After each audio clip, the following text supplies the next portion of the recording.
Shooting in Greystone Mansion was a real challenge. I mean, there were lots of restrictions. They normally charged $20,000 a day to film there, and they were letting me do it for free. I had 5 days, but I couldn't use a proper generator. I couldn't mount anything on the walls. And I'd never made a narrative film. And I'd certainly never made a narrative film shot for continuity where basically the same thing happens over and over and over again, which gets extremely confusing. They die 5 times in my film in a half an hour. So for this project, it was like, we managed to get about 2/3 of the script in the can, and then it was done. I could never go back. So there were a lot more compromises that had to be made.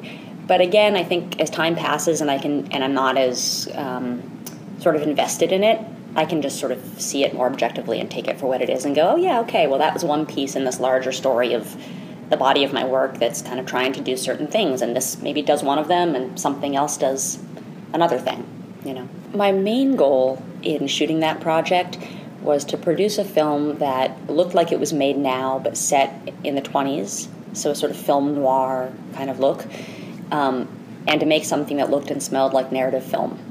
So I knew from the beginning I wanted to submit it to film festivals. I knew I was interested to see what an audience that's used to going and consuming lots and lots of movies would make of it.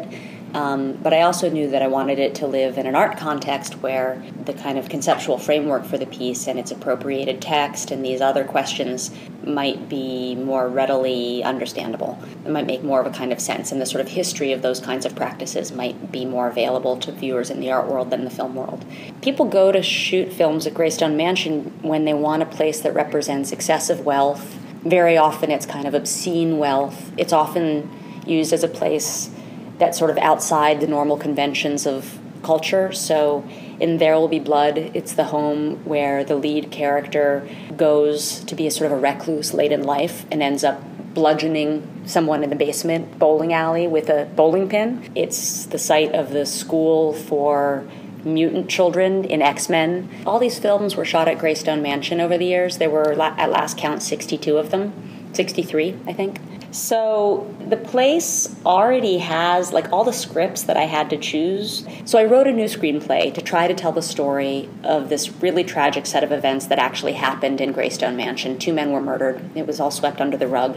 Everybody blamed the poor assistant when it's very unlikely that he was actually the killer. And I started to really care about that history because basically a very rich man got away with murder, as I see it. And at the same time, there was all this schlocky dialogue from all of these, some were good and some were terrible movies that were filmed there. But when you take them out of context and reapply them, there might be this kind of friction in the way that they sort of settle in for the viewer. So I really, truly tried to cast the best actors I could for the roles in my film, and I think they're really good actors. I think that the moments that are sort of painful or cringeworthy are because they have to work with this script that is kind of atrocious. And for me, that sort of push-pull of identification and disidentification, of feeling like, I'm with you, but how can I stay with you if every 5 minutes you die, So for me, it was a kind of interesting exercise in trying to work with a kind of discovered and pretty flat language for the most part, bring it back to life in the present moment to try to think about a past that's been forgotten, but all that language sort of resonates as the stuff of our own cinematic memory. I mean, I think as someone who works in time-based media in an installation format, I have a real, I feel very privileged to have an opportunity to work with people who move through space and come and go when they want to, who may want to sit or stand or approach the screen or walk out and come back. And because we have a set of expectations around how traditional kinds of filmmaking works, we're used to being brought along in the 3-act structure of a narrative film, or the way a talking head in a documentary can kind of self-present.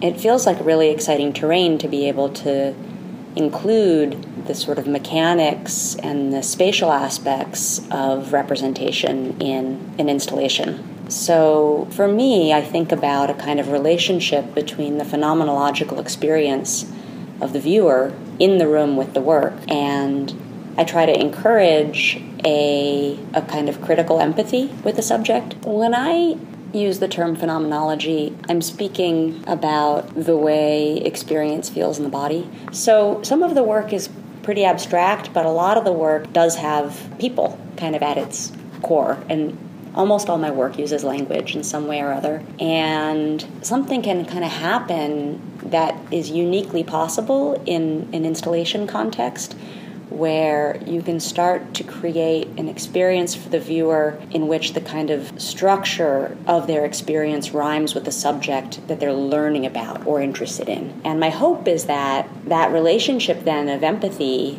is kind of founded on a shared experience with the subject of the work, rather than on a kind of passive, let me sit back and judge and consume and be entertained by. This question of entertainment has been coming up a lot lately with, for example, the Biennale of Sydney being so full of time-based work, and some of it's quite long, and how do artists negotiate the sort of desire not to make something like a spectacle, but also to keep the viewer there, And I do think it's possible to work strategically with the pleasure, the viewer's pleasure.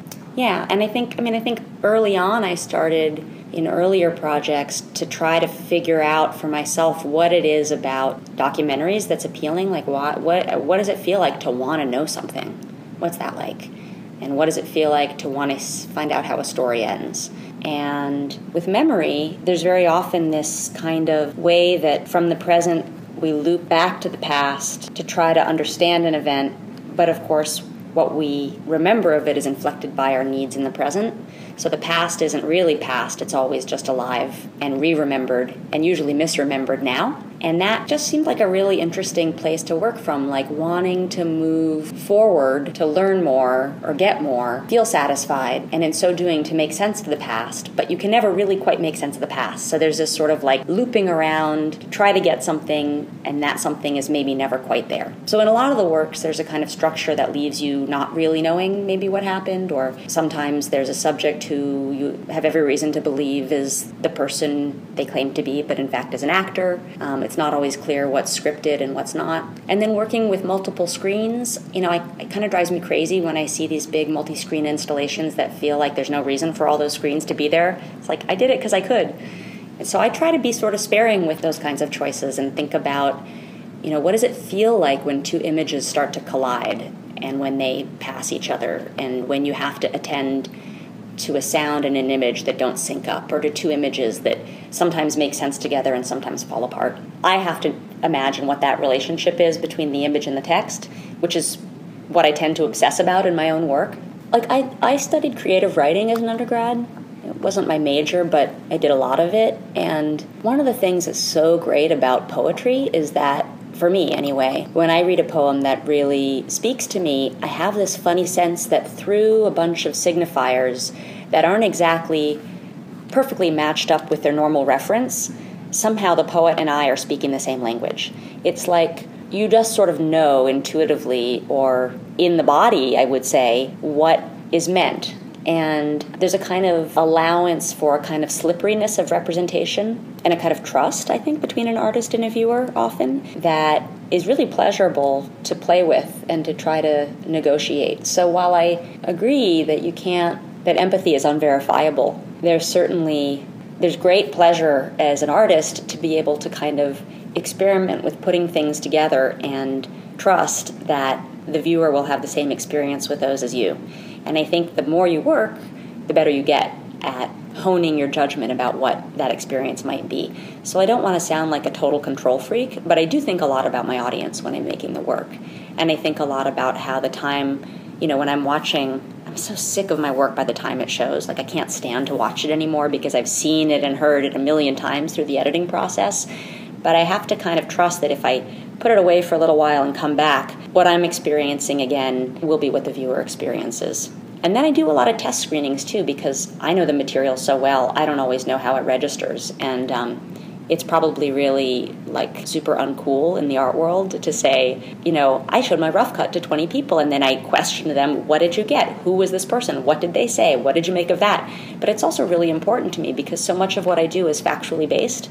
And if people get the facts wrong, I don't feel like I really did my job. So there's some of that more maybe journalistic kind of approach as well. This piece that's playing here, There Will Be, is currently included in a show at Brown University back in the States, which is where I went to college.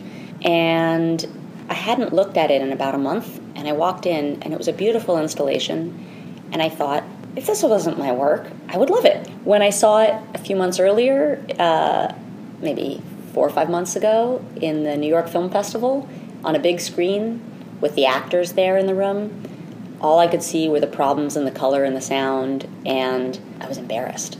Sometimes it takes a couple years, and sadly, sometimes it takes hearing from people who I respect that they like it, and then I can go, oh yeah, okay, sure, it's good, you know. And sometimes I make works that I kind of like when I make them, and then in hindsight I find them embarrassing. I think most artists, I hope, feel that way.